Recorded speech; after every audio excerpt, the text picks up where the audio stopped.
Olá, queridos irmãos, queridas irmãs do Centro Espírita Luz e Trabalho aí de Castelo. Uma alegria podermos estar juntos, mais uma oportunidade, usando essa ferramenta virtual, distantes fisicamente, mas próximos no coração. Um abraço carinhoso ao Eduílio, ao Renato, Cláudio, a Eva, meu amigo Altair. Uma alegria poder estarmos juntos nesse domingo 22 de fevereiro. E o tema que nós vamos discorrer aqui, Ano Novo, Vida Nova. Mas para aí, esse tema não está um tanto quanto defasado, porque a gente já está em fevereiro? Não, né? Não é bem assim. Porque, na verdade, é um adágio popular que diz que o Ano Novo só começa depois do Carnaval, então Ano Novo começando agora. E vale a pena, sim, a gente trabalhar aqui algumas reflexões para tentar, de algum modo, compreender que nós somos responsáveis pelas ações que tomamos e que, na verdade, o Ano Novo é um resultado, esse ano de prosperidade espiritual, esse ano de avanço moral será fruto de uma escolha. Eu tenho certeza absoluta que lá na virada do ano, quando você abraçou o seu amigo, abraçou o seu parente, ele disse feliz ano novo, o sentimento que você emanava era profundo, mas o ano novo feliz só pode ser conquistado por nós mesmos. Então é nessa linha de raciocínio que nós vamos trabalhar o tema Ano Novo, Vida Nova, para dirimir aquela informação equivocada que trouxemos do passado. A gente vai lembrar de que há um imaginário, de que quando os ponteiros do relógio se cruzam à meia-noite, o Ano Novo traria uma vida nova.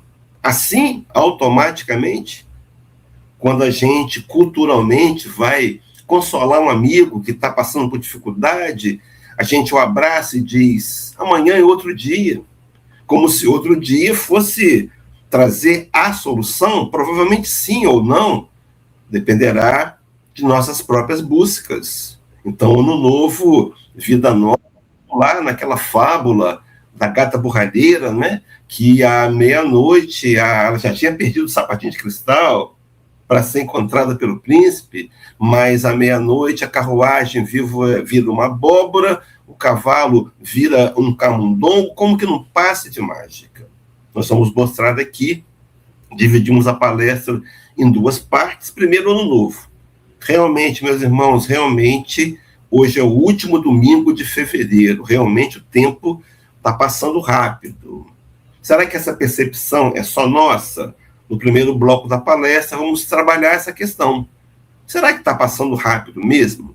Só que a parte segunda da palestra, mais importante, será demonstrar, através da base doutrinária espírita, que vida nova será um resultado.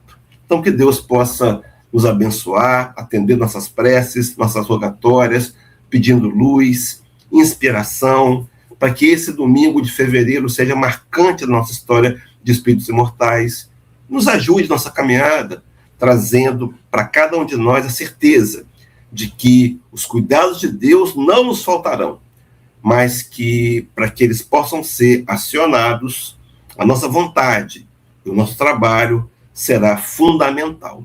Então, para começar a trabalhar essa questão do Ano Novo, de novo, outra vez, eu me lembrei de três passagens da literatura espírita, na verdade duas espíritas e uma de uma carta que Paulo escreveu aos Gálatas. E os três autores, embora estejam em épocas diferentes, mas eles militam dessa ideia de que o tempo realmente passa rápido. O primeiro texto é do Evangelho segundo o Espiritismo, capítulo 5, item de número 13. Eu estou com uma tela auxiliar, me permitam os companheiros lerem aqui, mas aquela parte de Kardec, 1864, ano em que o texto é incluído no lançamento do Evangelho segundo o Espiritismo, e ele dizia assim, observe comigo, o homem pode suavizar ou aumentar o amargor de suas provas conforme o modo por que encare a vida terrena.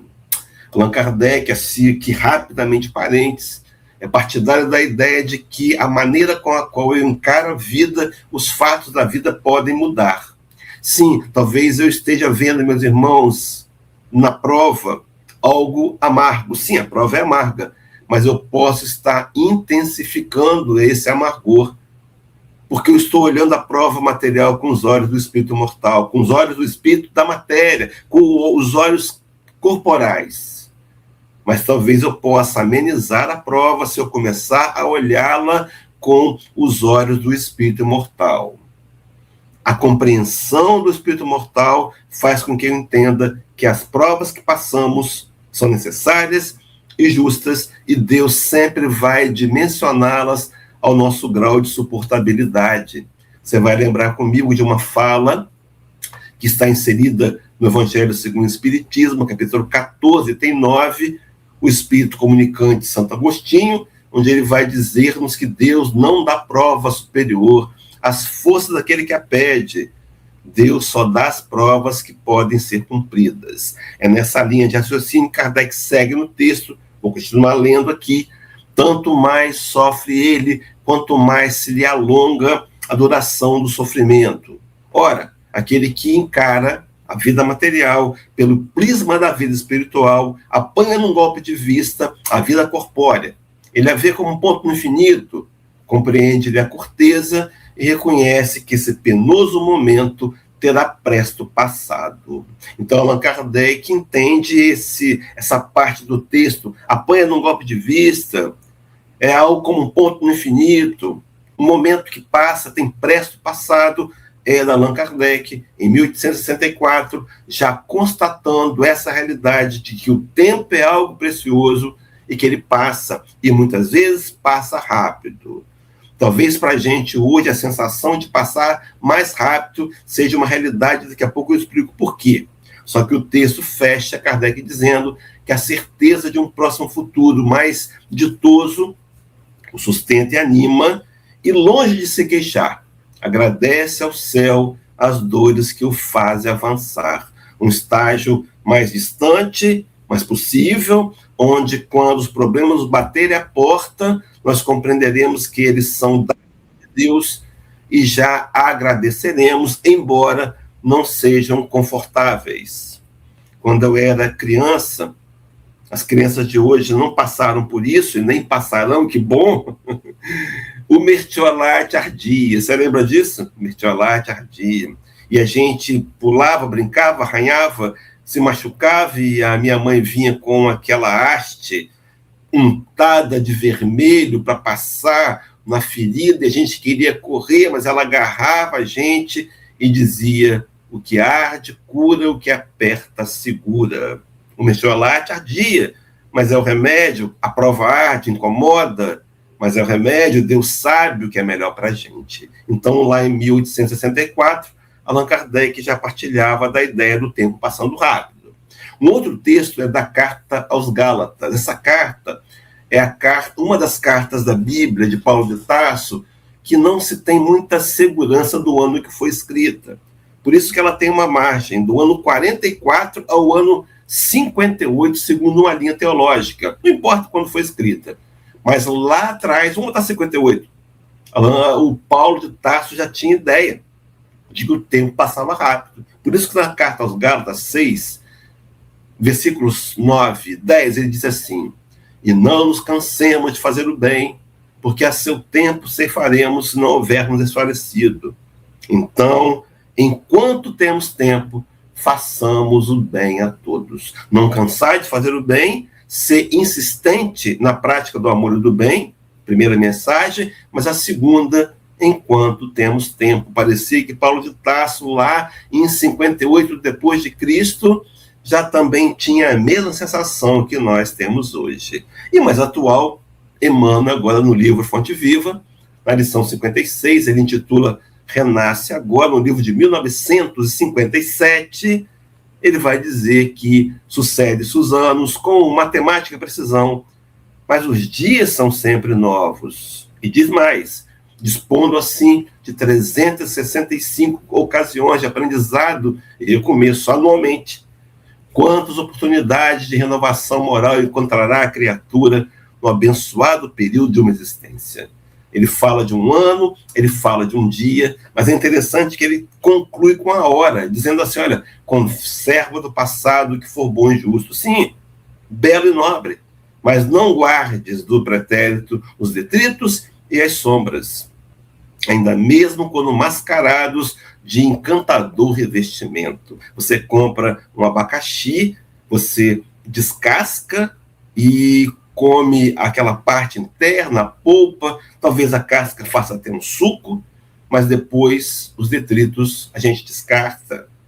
Será que eu não tenho guardado no passado algumas cascas de abacaxi que podem estar me incomodando, apodrecendo a minha parte racional? Mas, enfim, Kardec Emmanuel completa dizendo: cada hora que surge pode ser portadora de reajustamento. Meus irmãos, agora estamos aqui falando ao vivo, e essa hora, quero te dizer, é a hora mais importante da sua história de espírito imortal. É a hora que você pode recuar numa posição, flexibilizar, tentar lutar para vencer o velho homem, porque as outras anteriores não podem ser alteradas. Dito isso, então, para fechar essa parte que o tempo está passando rápido, trazer só algumas informações a mais, para chegar no ponto alto da palestra, que é vida nova, eu me lembro de Jesus.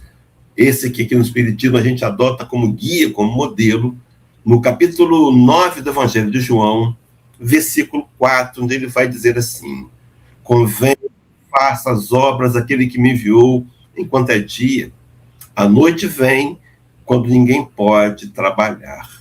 Meus irmãos, o verbo convém é muito forte, né? Convém que eu faça, mas que obras são essas? Na verdade, para nós outros, a obra de construção do reino de Deus em nossos corações, aquela respaldada na fala de Jesus em Lucas 17, 21, porque o reino de Deus está dentro de vós. Essa noite que de repente vem, que dia é esse? O dia da oportunidade, o dia do momento atual, que eu tive condições de vir à casa espírita, que eu pude voluntariamente escolher, que a minha condição financeira permitiu. Mas pode ser que a noite venha. A noite pode ser uma doença grave, meus irmãos, que nenhum de nós sabe o que vai passar amanhã. Pode ser fazer parte do nosso planejamento reencarnatório, pode ser uma mudança de padrão financeiro, mas então convém que eu faça hoje as obras daquele que me enviou. Dizendo isso, meus irmãos, para fechar a ideia de que o tempo está realmente passando rápido, porque quem está percebendo isso? Eu fui buscar, e aqui só curiosidade, tá? Fui buscar no IA, no Google, e lá ele dá algumas razões. Primeira, faz sentido, veja, a proporção de tempo. Isso é muito pessoal, é uma percepção da gente. Então, quando você é criança, eu me lembro da minha infância, né? Lembrei do Mertiolate, lembrei da minha infância, eu tinha tios que chegavam lá em casa visitar minha mãe, tios com 60 anos, e eu tinha lá meus 6, meus 5, meus 7. Então eu olhava e pensava assim, olha, eu tenho muito tempo de vida pela frente, eu imaginava que eu ia chegar aos 60, né? A gente criança não sabe, não pensa em morrer. Mas você vê então tem muito tempo pela frente, então você não se preocupa com o tempo.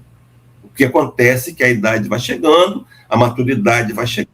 Hoje quem tem 60 sou eu, e eu tenho certeza que já passei da metade da minha vida há bastante tempo. Então vamos pensar, fica a percepção de que está faltando tempo, e muitas são as atividades. É o segundo ponto que ele trabalha, a questão da atenção e do foco. Meus irmãos, como que a gente hoje tem tantas atividades para fazer, não temos mais tempo. Vou te perguntar, você responda para você.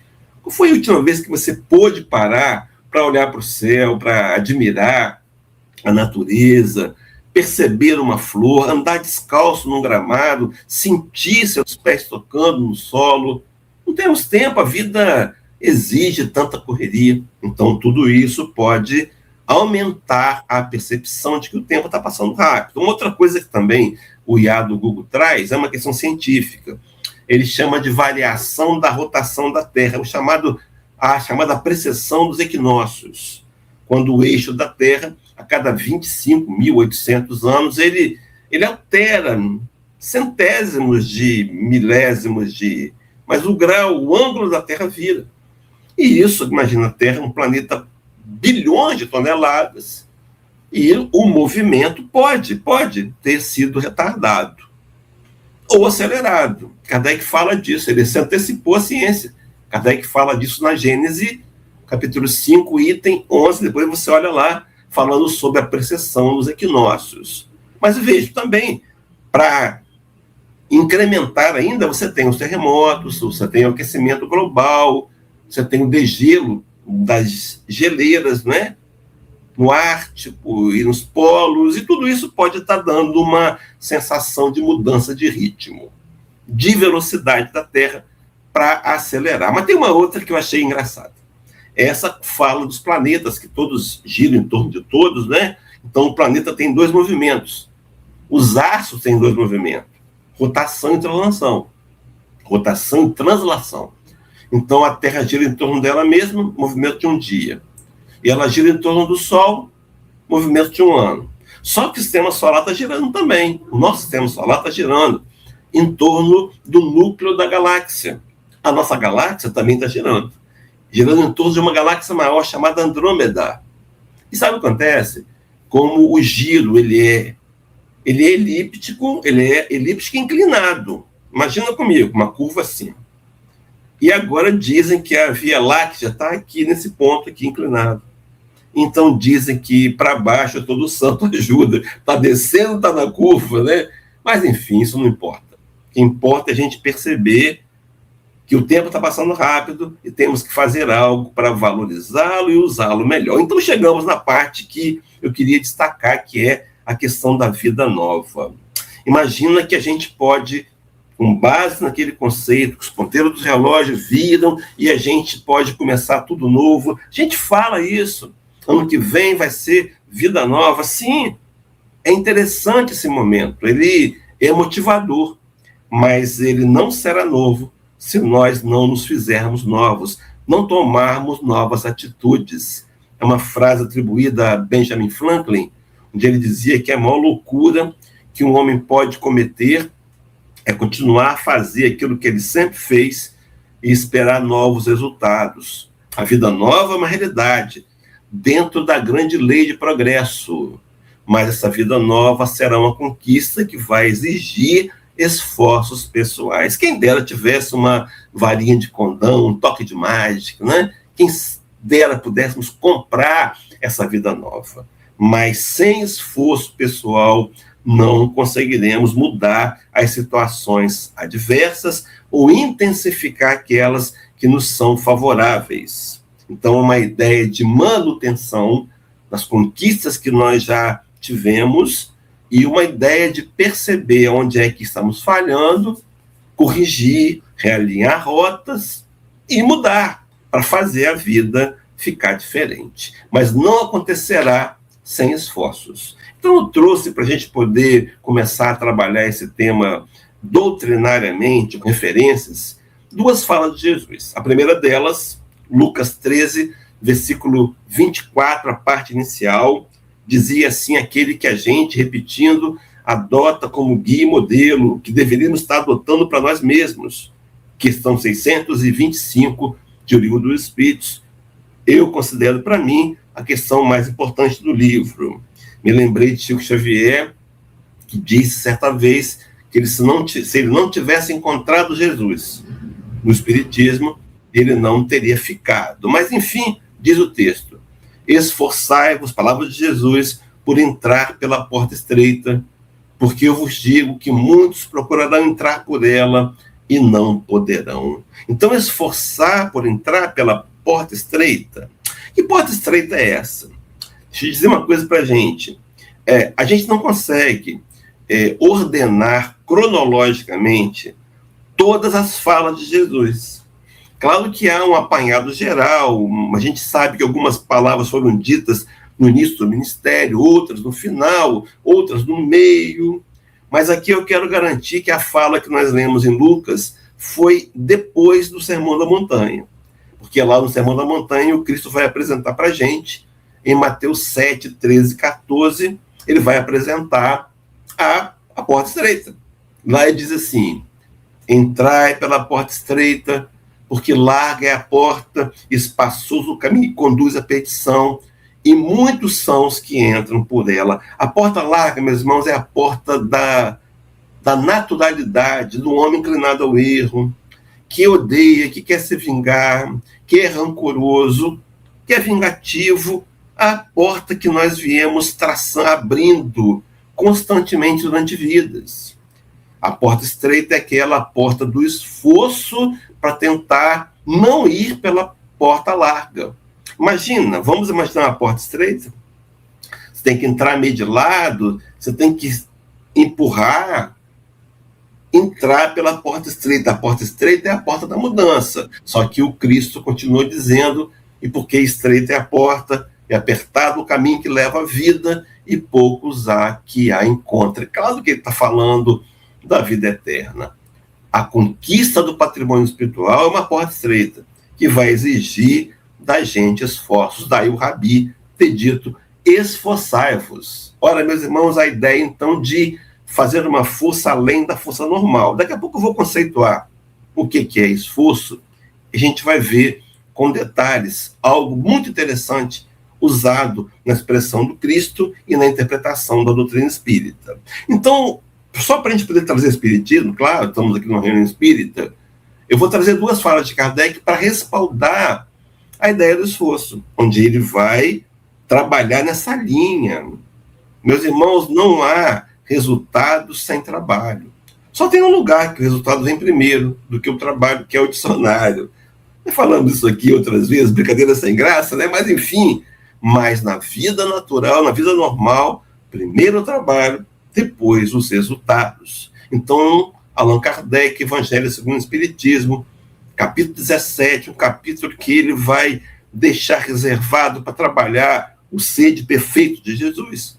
Item 3, conceituando o que seria o verdadeiro homem de bem. Ele vai dizer, verdadeiro homem de bem, presta atenção, meu irmão, minha irmã, estuda suas próprias imperfeições, não estuda dos outros, e trabalha incessantemente em combatê-las. Então ele estuda as suas imperfeições, não é para fazer discurso de autodesvalia, para se sentir alguém inferior, não, ele estuda para saber onde é que eu vou trabalhar, porque se ele não souber trabalhar pontualmente, com um projeto, com um planejamento, não vai conseguir resultados tão bons. Só que no texto segue dizendo que esse homem que trabalha incessantemente, todos os esforços, emprega a palavra esforço aí, para dizer no dia seguinte que algo traz em si de melhor do que na véspera. Alguém pegou essa frase e até atribui a Kardec, mas não é, mas fez uma montagem interessante. Quem sabe a gente não adota essa montagem como um lema da nossa vida para 2026. Que o verdadeiro homem de bem é aquele que hoje procura ser melhor do que foi ontem, mas amanhã ele há de procurar ser melhor do que tem sido agora. Um esforço de melhorar aos poucos dentro dos meus limites. Mas, enfim, seguindo esse mesmo raciocínio do esforço, quando Allan Kardec vai conceituar o que seria o espírita verdadeiro, no item 4 do mesmo capítulo citado, 17 do Evangelho segundo o Espiritismo, ele vai dizer que reconhece-se o espírita verdadeiro pela sua transformação moral e completa, e pelos esforços que emprega para domar as suas más inclinações. Então, Kardec, o Espiritismo, é partidário que uma vida nova vai depender de esforços. Quem dera, meus irmãos, a gente pudesse ter um bisturi espiritual para tirar partes do câncer do egoísmo. Quem dera tivéssemos uma varinha de condão, tivéssemos uma maneira de conquistar a virtude sem trabalho. Não temos. Então eu vou conceituar, segundo o dicionário, o que são esforços. Olha o que é esforço, meus irmãos. Kardec foi muito feliz em usar a expressão. E o Cristo também, quando diz, esforçai-vos por entrar pela porta estreita. Porque ele diz assim, esforço é um excesso de força. Então não é a força normal do dia a dia. É algo que eu faço a mais. Diz que é um excesso de empenho que se coloca na realização de alguma coisa, que é trabalho, que é energia. excesso é impulso. Veja, meus irmãos, tudo proativo. Ainda tem um segundo conceito, que o esforço é demonstração de cuidado, de presteza, de diligência. Também é zelo. Então, o que é? Por exemplo, a gente começou o ano e, olha, me propus fazer as caminhadas, me propus me alimentar melhor, eu quero emagrecer, eu quero controlar melhor meu peso, e aí eu tenho que ter uma disciplina, eu tenho que ter um zelo, eu tenho que ter, que é uma dica para emagrecer, você tem que saber o que vai comer amanhã, e tem que ter o que você vai comer já reservado em casa, para não cair nas armadilhas, é só uma bola de sorvete, é só um bombom, e a gente acaba deixando a meta porque não zelamos por ela. Mas, enfim, o terceiro conceito que eu quero me prender nele. Ato penoso, difícil realização, expressão de animação, de coragem, de vigor, expressão de valentia.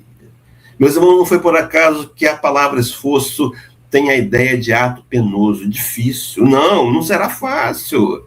Esforço é uma força além. Então eu vou me esforçar para tentar hoje não falar mal de ninguém. Eu vou me esforçar hoje para tentar olhar as postagens que eu faço na internet. Eu vou me esforçar hoje para tentar responder as pessoas com mais equilíbrio, com suavidade. Então eu trouxe, para respaldar a ideia desse ato penoso, que exige esforço, duas falas de Jesus e uma fala de Paulo de Tarso, mais uma de Paulo de Tarso. A primeira delas é o Cristo dirigindo aos seus discípulos em Lucas 9, 23, onde ele dizia, e dizia a todos, se alguém quer vir após mim, negue-se a si mesmo, tome cada dia sua cruz, vem e siga-me. Meus irmãos, é uma questão de querer, mas a fala é para todos, dizia para todos. Mas se você quiser vir após Jesus, fala, negue-se a si mesmo. Mais tarde, Allan Kardec, com base também nesse texto, amplia a ideia de que o egoísmo é a nossa maior dificuldade da vida.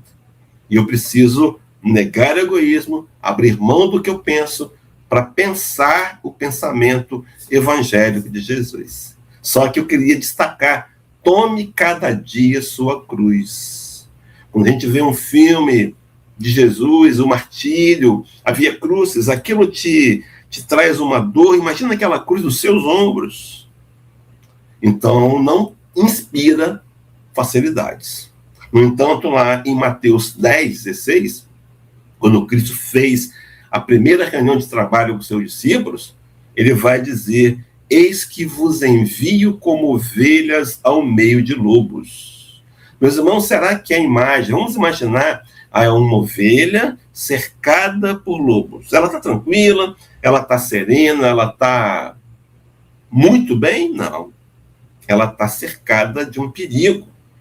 É essa a proposta, um desafio de enfrentar mais perigos, mas o lobo principal, meus irmãos, não está fora da gente, não. O lobo principal somos nós mesmos, o velho homem, ainda enraizado, cheio de preconceitos, cheio de desejo de vingança, cheio de ações negativas.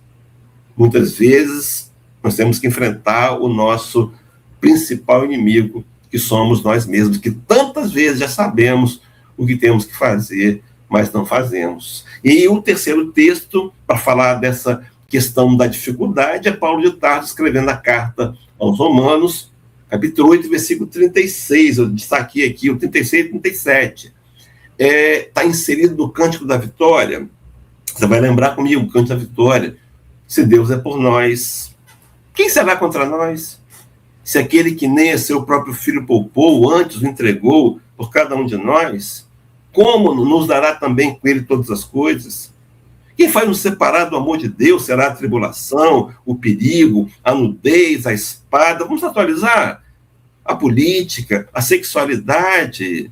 E aí diz no 36, como está escrito, o Paulo citava os Salmos 44, versículo 22, Paulo, conhecedor da Torá, Paulo, conhecedor dos escritos judaicos, ele estudou aos pés de Gamaliel, ele vai dizer, cita o Salmo 44, 22, por amor de ti, somos entregues à morte todos os dias.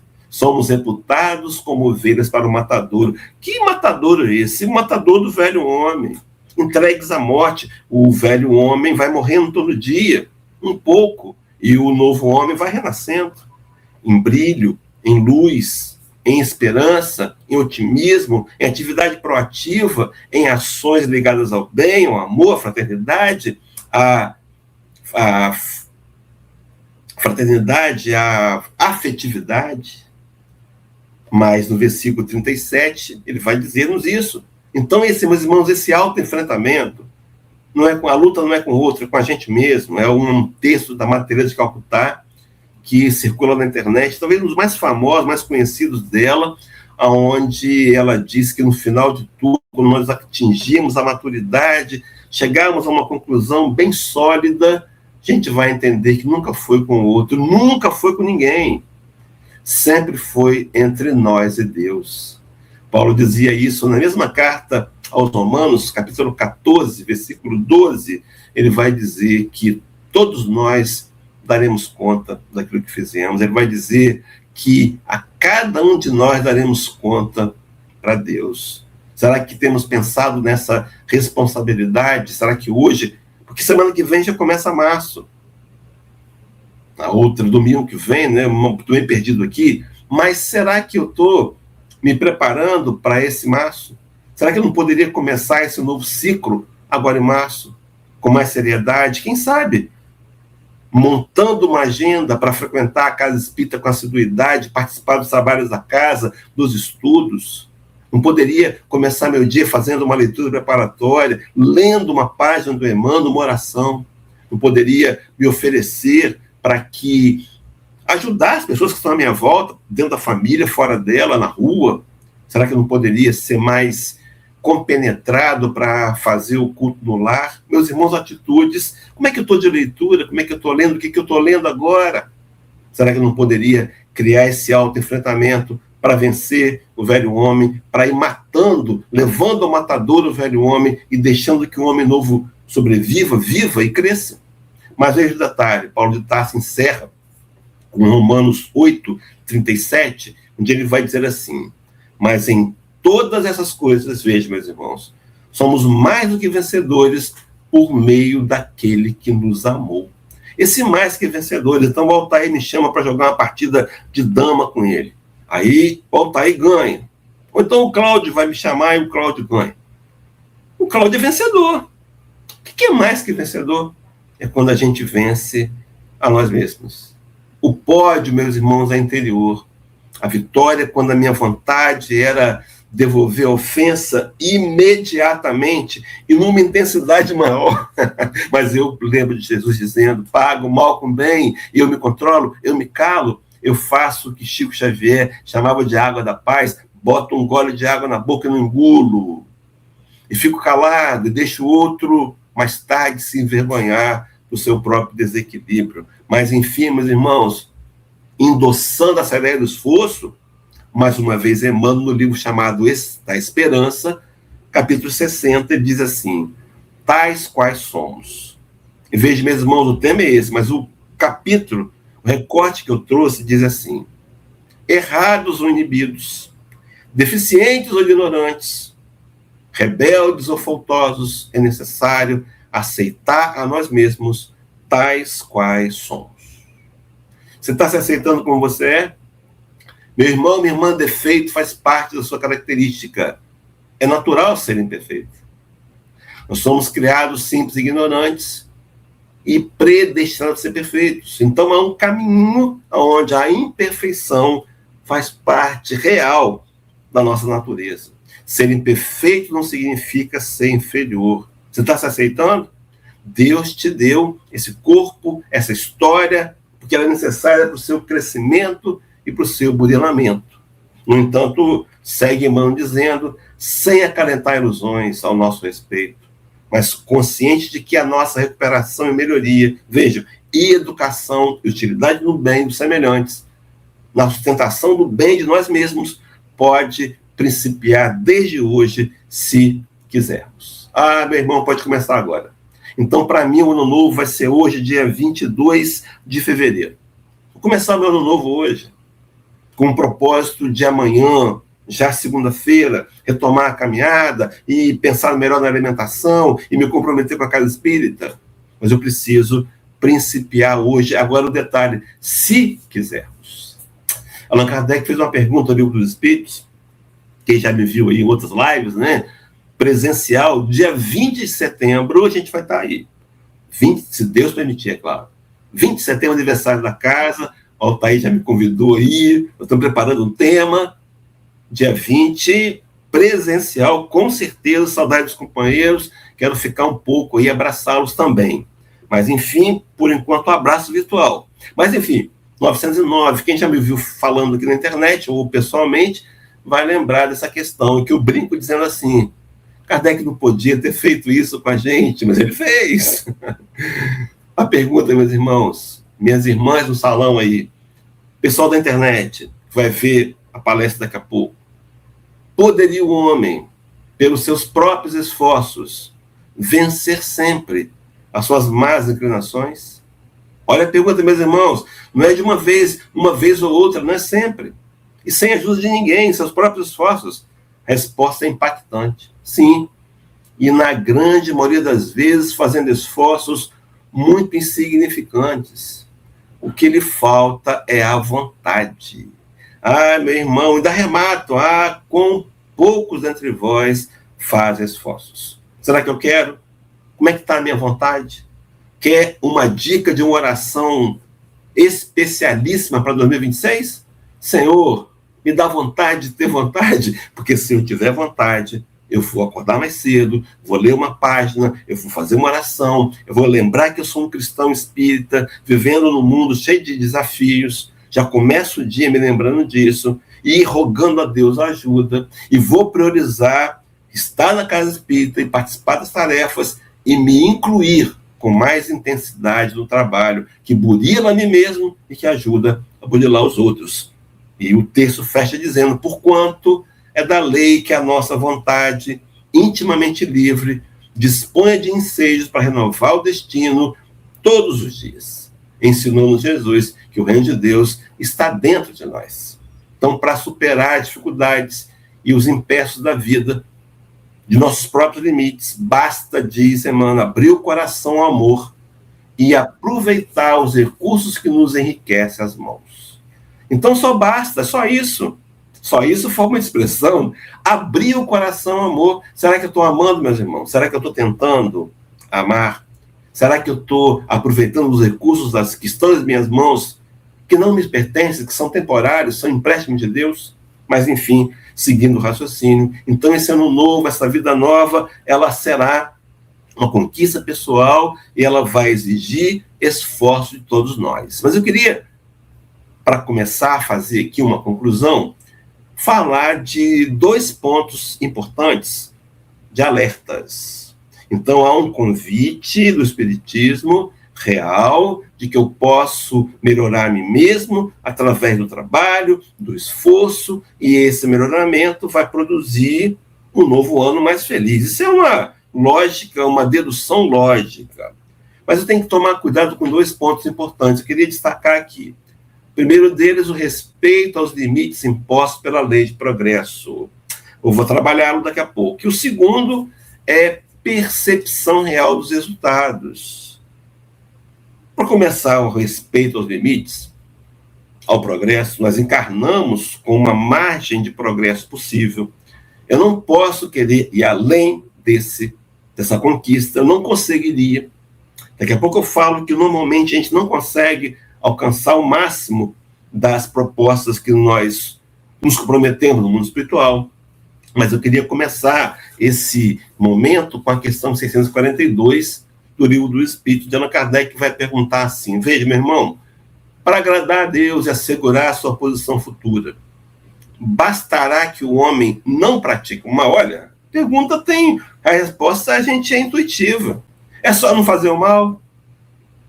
Dia desses, um parente próximo dizia para mim, a pessoa emprestou dinheiro a alguém, a pessoa não pagou o dinheiro. E essa pessoa dizia para mim, não é espírita não. A partir de agora não ajudo mais ninguém. Porque quando ela foi cobrar, a pessoa ficou zangada com ela.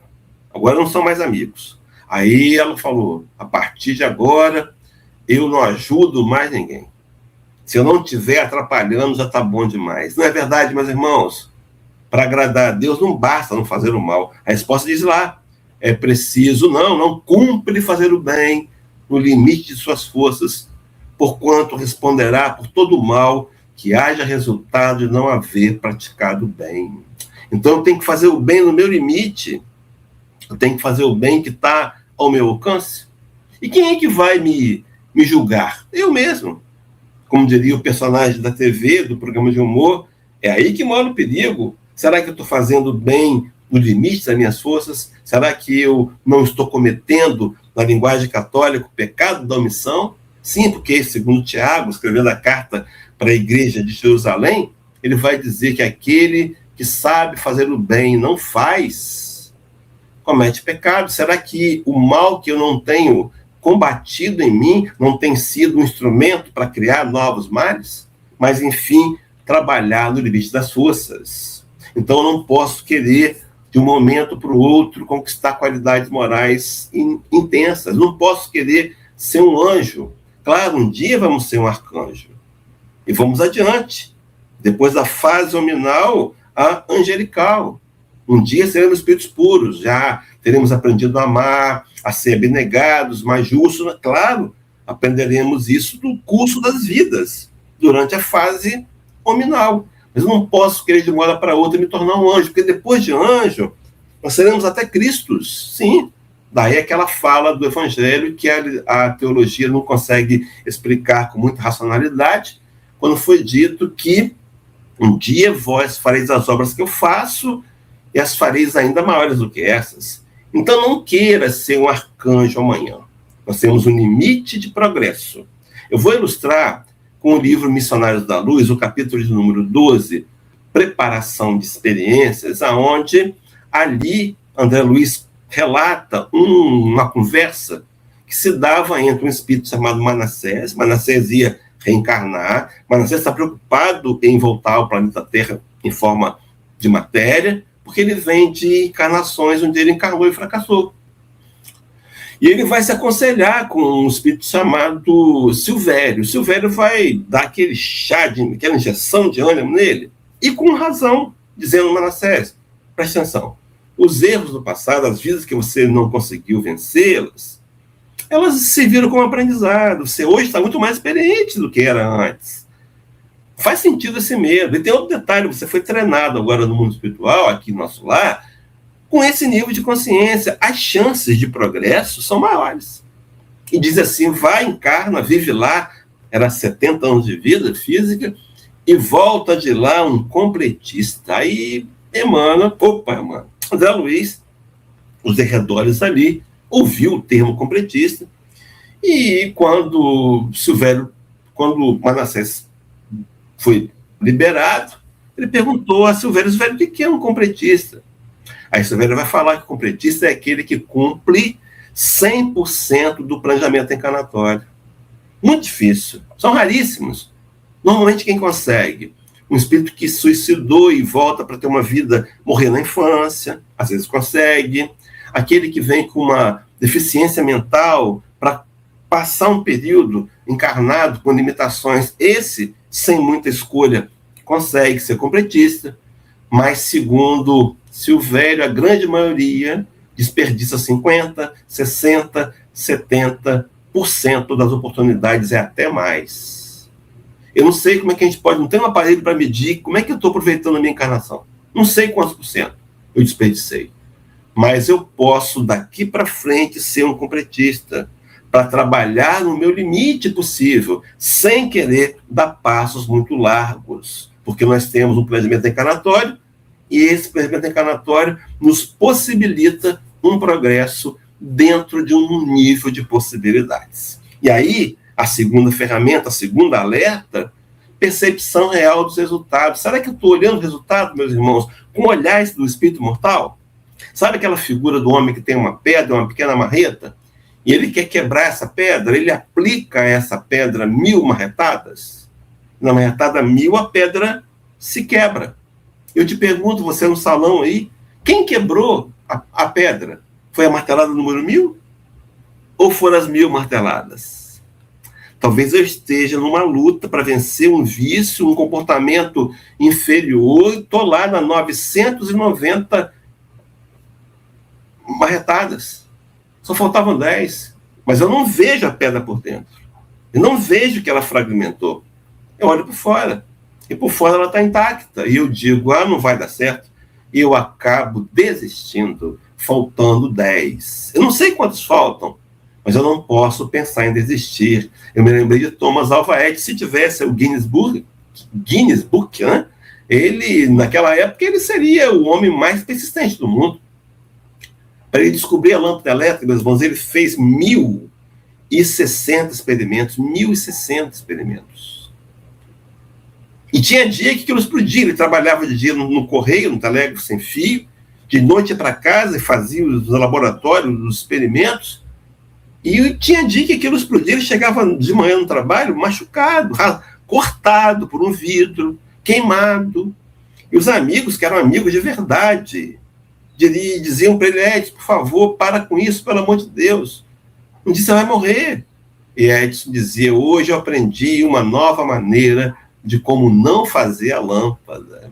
Puxa vida, meus irmãos, ele foi persistente. Daí Jesus, no grande sermão chamado da montanha, chamado profético, perdão, meus irmãos, sermão profético, ele vai dizer no versículo 24, versículo 13, capítulo 24, que aquele que perseverar até o fim, esse será salvo. Não podemos desistir da gente e validar as pequenas conquistas. Você conseguiu hoje xingar menos? Parabéns, valida isso amanhã, continua a luta para xingar menos ainda. Então, vida nova, ano novo, vida nova, será para a gente uma conquista. Eu queria começar a concluir dizendo que é uma conquista com garantia. Está garantido, meus irmãos.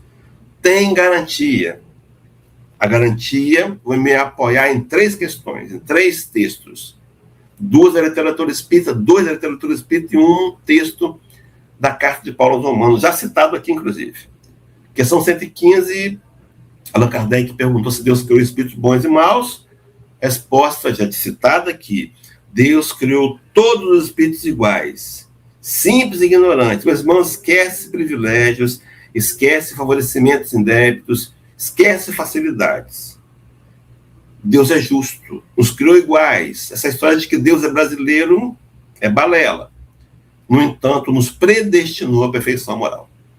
Então, a nossa garantia de que um dia seremos perfeitos, querendo ou não. Mas eu posso querer e posso encurtar o caminho. Daí Chico Xavier ter dito certa vez que a evolução moral ela se dá de maneira líquida, se dá desidratando. Ou será pelo suor do trabalho ou pelas lágrimas da dor. O que você vai escolher? Meu irmão, escolhe o trabalho, sabe por quê? Se você não escolher o trabalho, a amiga dor bate a porta. Sabe para quê? Para te forçar mais tarde a escolher o trabalho, já que o progresso é uma destinação incontida que nós não podemos negar.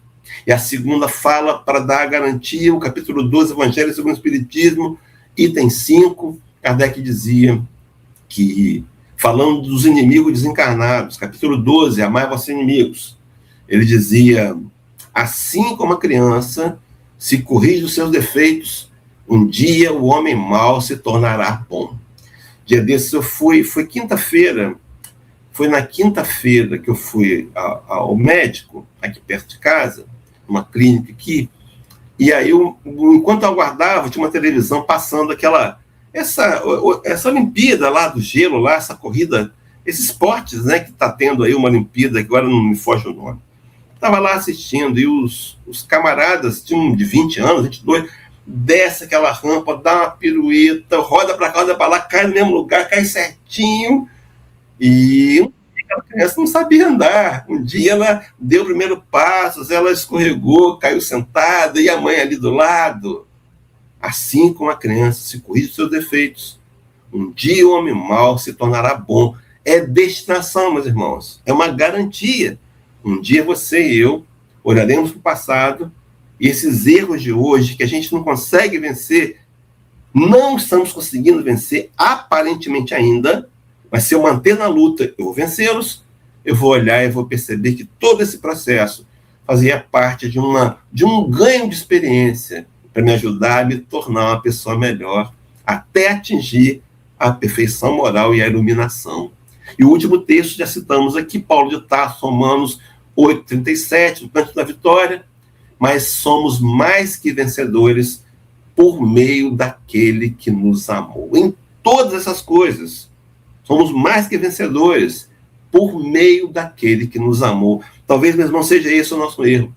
Tentamos fazer sem Jesus. E não dá certo. Você sabe aquele episódio, estava na mesa com a família, aquele cunhado que você não gosta muito estava lá, ou aquela cunhada que você não tem afinidade estava lá, e de repente você fez uma piada de mau gosto, falou alguma coisa que ofendeu, e criou uma situação desagradabilíssima. Teve gente que levantou, não quis ficar mais para o almoço de família.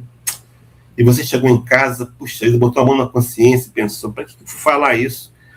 A partir de agora eu vou ficar mais vigilante, não vou falar mais. Para daqui a algum tempo repetir o erro. Não conseguimos sem Jesus. A fala do Cristo, para encerrar, que agora o tempo está acelerado, lá em Mateus, em João 15, onde ele dizia, eu sou a videira verdadeira, o meu pai é o grande lavrador. Apontou os discípulos, vós sois meus ramos, não pode um ramo dar fruto se não tiver ligado à videira. E fechou dizendo, porque sem mim nada podeis fazer. Que 2026 seja um ano de vida nova, mas seja um ano de rendição a Jesus. Um ano que eu compreenda melhor o Evangelho e que eu decida vivê-lo no meu dia a dia. Para fechar com a fala de Tiago, na mesma carta que escreveu a igreja da Ásia Menor, que ele citou que aquele que sabe fazer o bem não faz comete pecado. Logo no começo da carta, capítulo 22, ele dizia, tornai-vos, pois, praticantes da palavra, e não sejais apenas ouvintes, enganando-vos a vós mesmos. Tiago entendia que depois que eu conheço o Espiritismo e que eu não aplico a minha vida para ter a vida nova, eu estou enganando a mim mesmo. Não estou enganando os outros.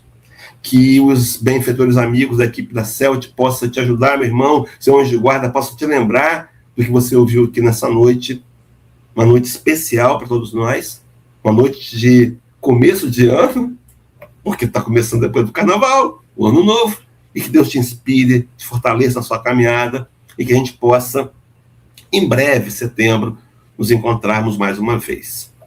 Se for de maneira virtual, já falei com o Altair, estou aqui à disposição para a gente poder usar outras datas, né? Mas, enfim, forte abraço no coração de todos aí no salão. Olha, até breve. Saudade dos companheiros, saudade de verdade dos companheiros. Que o Cristo abençoe você e a gente possa ter uma semana aí pela frente de muito trabalho e um ano novo de muito progresso e conquistas espirituais. Beijo no coração de todos. Até a próxima, meus irmãos. Agora tem trabalho de passe, agora tem oração final. Deus abençoe a todos.